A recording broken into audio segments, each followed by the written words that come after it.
was immorality, something shameless. وَمَقْتًا, something that is disgusting. وَسَاءَ سَبِيلًا, and an evil path. And maqtan, something disgusting. This is the name of the practice of marrying or inheriting your own stepmother. Even the ancient Arabs, they call it something something that is disgusting, yet they practice it. And then ayah 24 is a long ayah, about half a page, detailing about who you cannot marry. We just quickly go through حُرِّمَتْ عَلَيْكُمْ أُمَّهَاتُكُمْ وَبَنَاتُكُمْ وَأَخَوَاتُكُمْ وَعَمَّاتُكُمْ وَخَالَاتُكُمْ وَبَنَاتُ الْأَخِ وَبَنَاتُ الْأُخْتِ. So the first passage in this ayah, the first part in this ayah where I stopped, is relating to those women that are related to you by blood. These are your mothers. And when we talk about mothers and everything above. That means including grandmother, great-grandmother, great-great-grandmother, all the way to the top. وَبَنَاتُكُمْ, and your daughters. Daughters and all the way to the bottom. Daughters, granddaughters, great-granddaughters, and so on. وَأَخَوَاتُكُمْ, and your sisters. وَعَمَّاتُكُمْ, and your maternal aunts. وَخَالَاتُكُمْ, your paternal aunts. وَخَالَاتُكُمْ, your maternal aunts. وَبَنَاتُ الْأَخِ وَبَنَاتُ الْأُخْتِ, and your nieces from your brother and nieces from your sister. And it's daughters of your brothers and daughters of your sisters. And anything relationship that like that, mothers goes up, daughters goes up, nieces goes down, so it goes grandnieces and so on. It goes all the way down. وَأُمَّهَاتُكُمُ اللَّاتِي أَرْضَعْنَكُمْ وَأَخَوَاتُكُمْ مِنَ الرَّضَاعَةِ, and mothers, your mothers from nursing, wet nursing. So if you were nurse or you drank from the milk of another lady, there is khilaf among scholars how many times. It's either 3 full nursing, 2 full nursing, there's also 4 full nursing.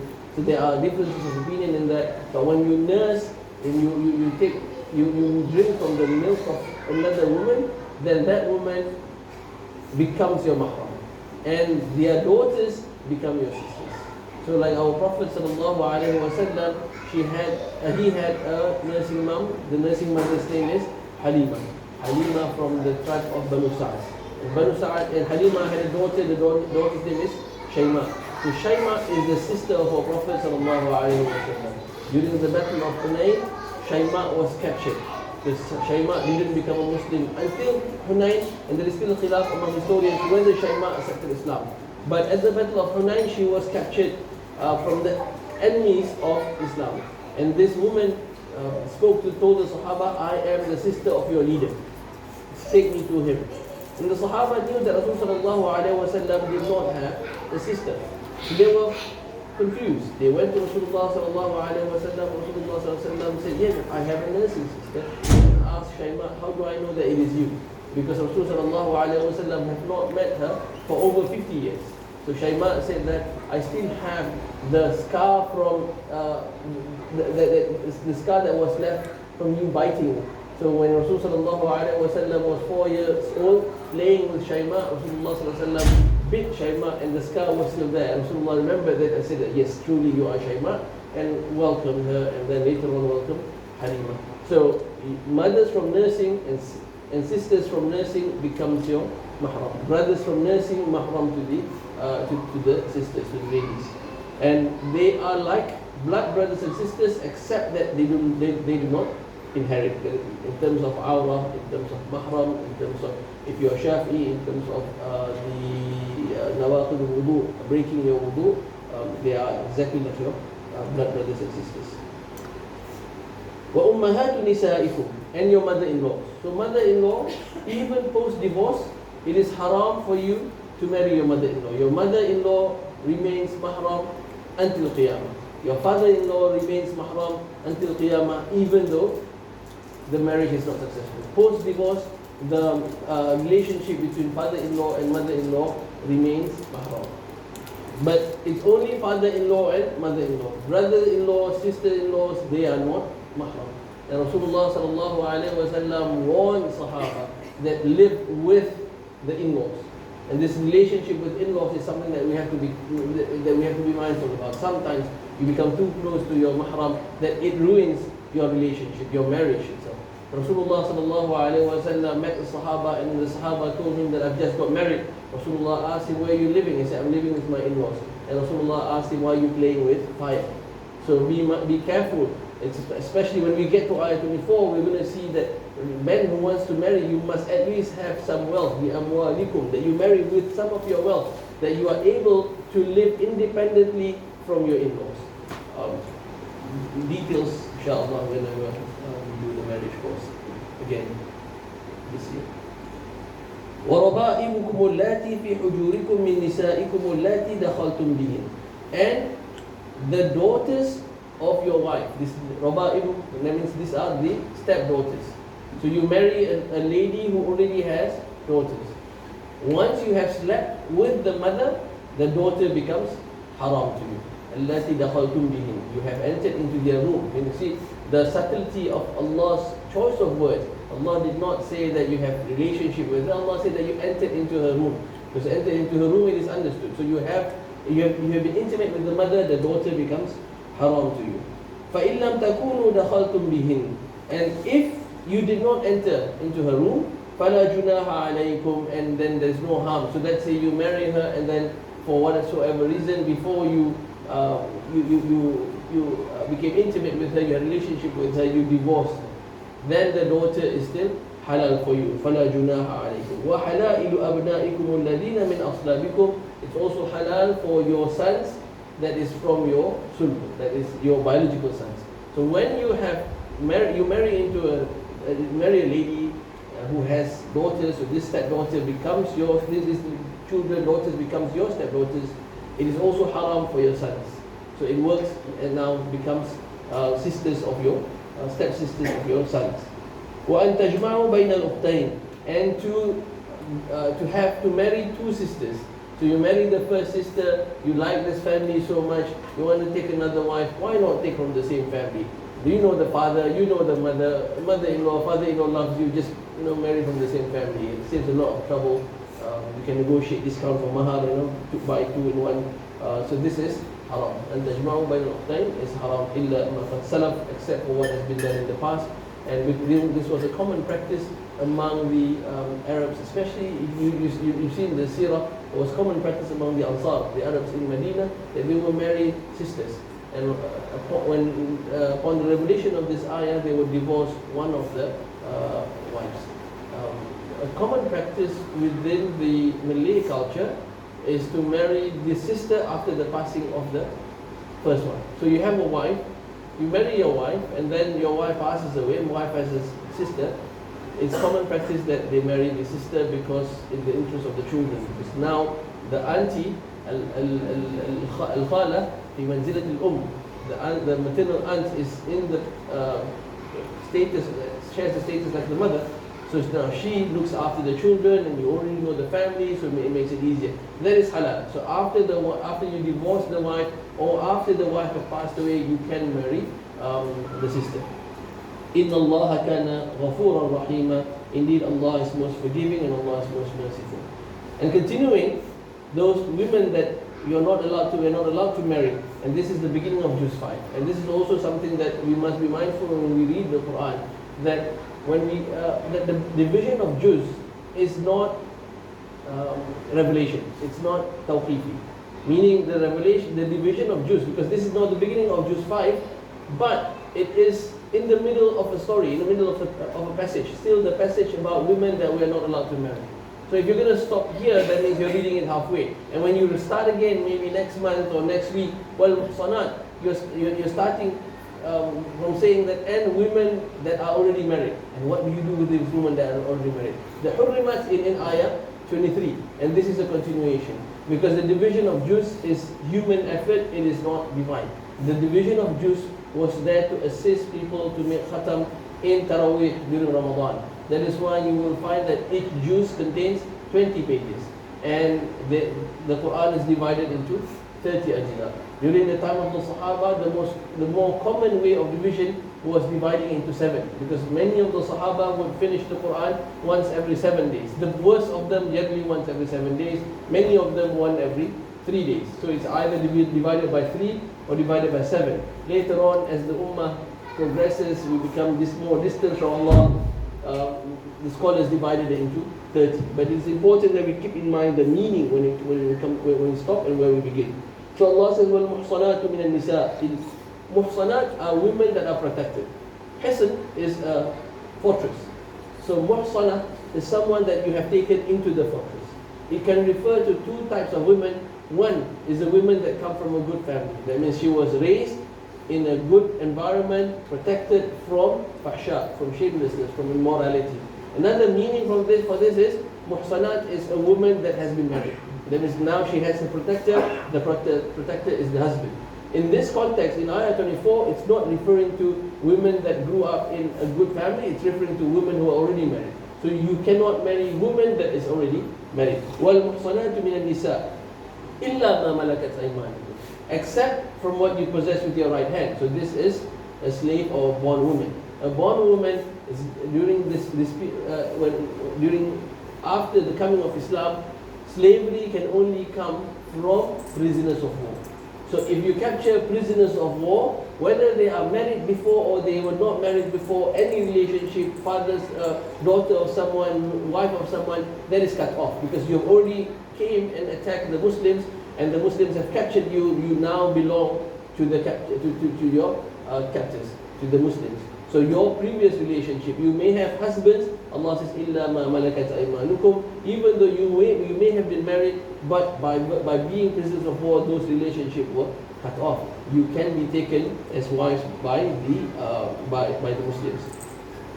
Kitab Allah alaykum, and this is prescribed by Allah towards you. Now, وَأُحِلَّ لَكُمْ مَا وَرَاءَ ذَلِكُمْ أَن تَبْتَغُوا بِأَمْوَالِكُمْ. Now, it is halal for you to marry anyone besides the one that has been listed. You will notice that in the Quran, Allah would list in detail the haram things. When it comes to marriage, Allah says, حُرِّمَتْ عَلَيْكُمْ أُمَّهَاتُكُمْ, a very long ayah listing things, women that you are not allowed to marry. When it comes to food, Surah Al-An'am lists the list of animals that you are not allowed to eat. But when it comes to things that are allowed, Allah is usually brief. Allah says when it comes to food, وَأُحِلَّ لَكُمُ الطَّيِّبَاتِ, good things are halal for you. What's haram? Allah will mention in specific. These are the things that are haram. You cannot حُرِّمَ عَلَيْكُمُ الْمَيْتَةُ وَالدَّمُ وَلَحْمُ الْخِنْزِيرِ وَمَا أَكَلَ السَّبْعُ. It's very detailed what you cannot eat, whereas what you can eat is very generic.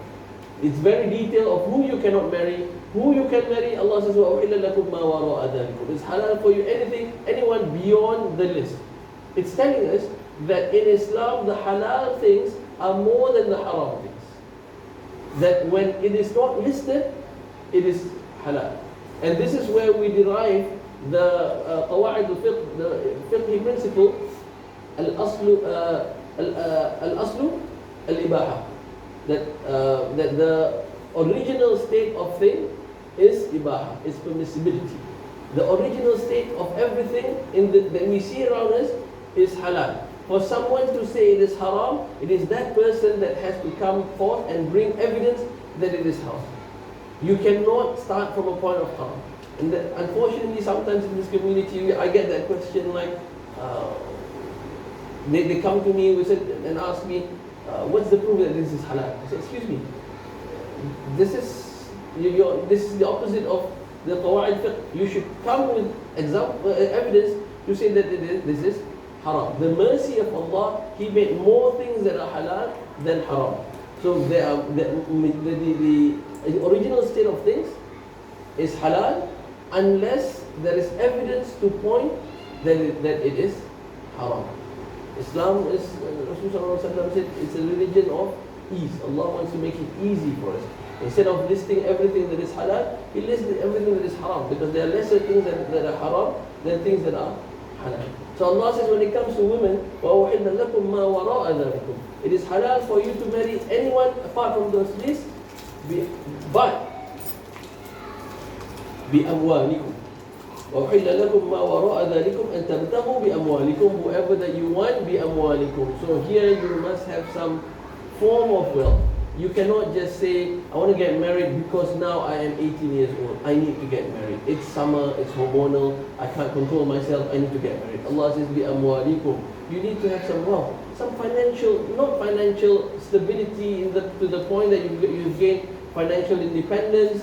You know, some people take it to the extreme. I must buy a house first, I need a car, I need this and that. Allah doesn't require that. and some to the extreme. As long as you get to the age of marriageable age, just marry the boys, just marry them off. Whether they are mature yet, whether they are financially responsible yet, that's besides the point. Let's save them from nikah. 6 months down the road, not compatible, there is always the option for talaq.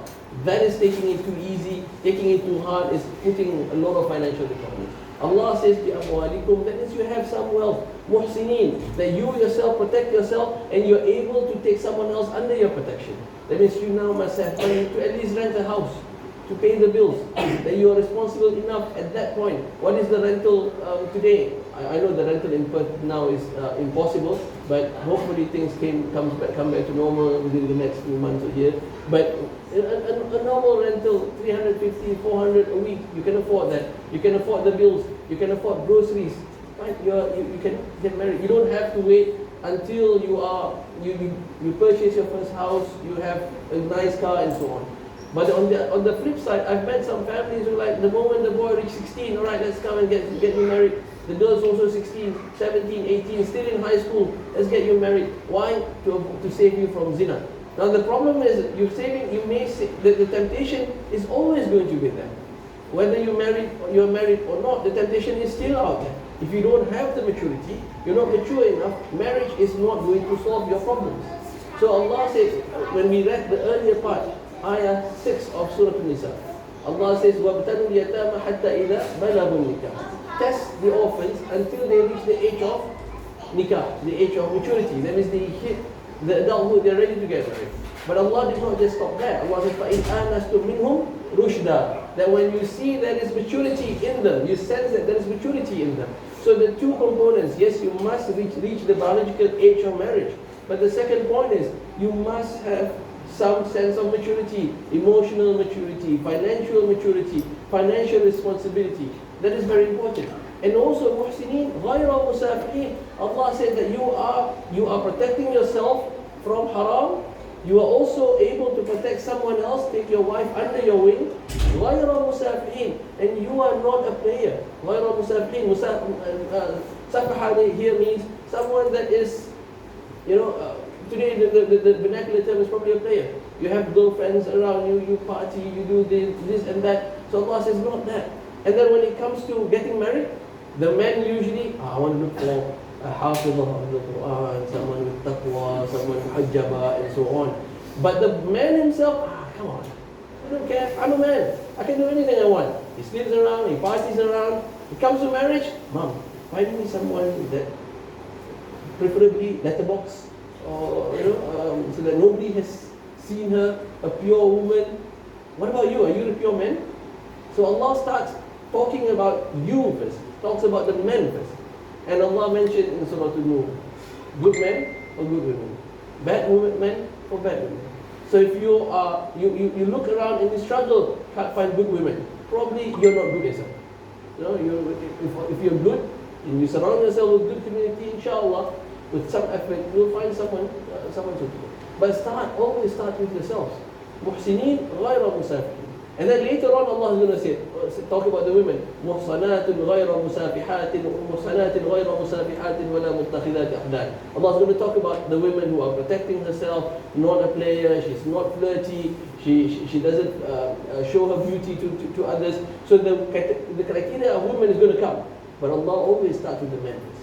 Unfortunately, the way our community looks at this relationship, men and women, it's usually the women that gets the blame. It's always starting with the women. Even with hijab, Allah doesn't start with the men first. Allah doesn't start with the women first. Allah started with the men. Allah told the men in ayah of hijab, in Surah An-Nur again. In hijab, Allah says, كُلِّ الْمُؤْمِنِينَ يَغُضُّوا مِنْ أَبْصَارِهِمْ وَيَحْفَظُوا فُرُوجَهُمْ. Allah said, tell Muhammad sallallahu alayhi wa sallam, to the believing men, lower their gaze and protect their private parts. And then the next ayah, وَقُلِّ الْمُؤْمِنَاتِ. And now tell the believing women, they need to lower their gaze, they need to protect their private parts, they need to cover their beauty, they need to wear the hijab, they need to wear the khimar and cover their chest. But it started with the men. Allah did not tell the men, go and police the women. Allah told the men to lower your gaze. You see something inappropriate, you lower your gaze. The women, your responsibility, lower your gaze and cover yourself. So there's additional responsibility to men Because the nature of how Allah created women. Beauty is in women. Rasulullah said, the world itself is mata. And khairul mata, al-marad salihah. The world itself is something that we enjoy. It's an enjoyment that we used to enjoy.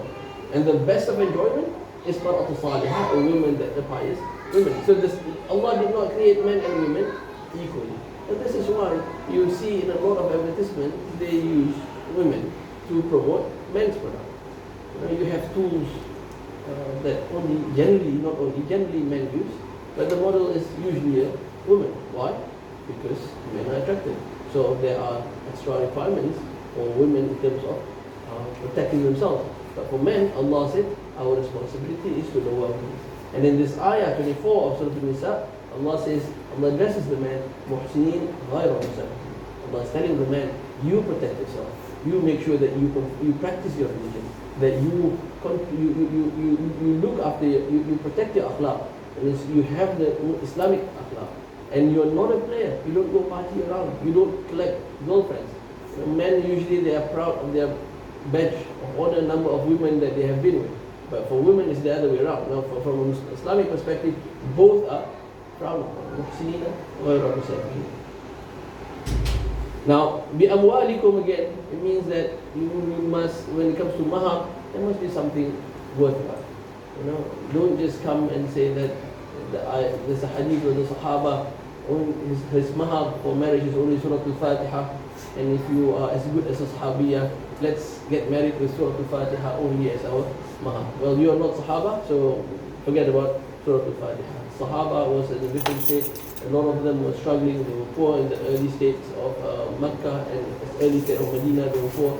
So Rasulullah make dispensation in those surahs. And I've mentioned before that the ideal, we try to find the sweet spot where the women is not asking for much, but the men, they try to give more. فَمَا اسْتَمْتَعْتُمْ بِهِ مِنْهُنَّ فَآتُوهُنَّ أُجُورَهُنَّ فَرِيضَةً. And those who enjoy from this relationship of marriage, then فَآتُوهُنَّ أُجُورَهُنَّ فَرِيضَةً. Give the women their rights, fariḍah. Give them their mahar, and this is compulsory, it's fard.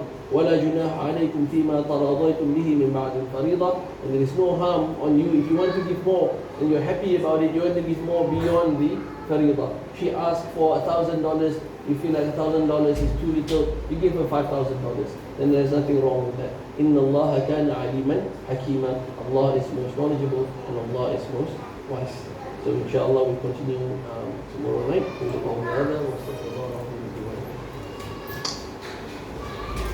صلاة التراويح.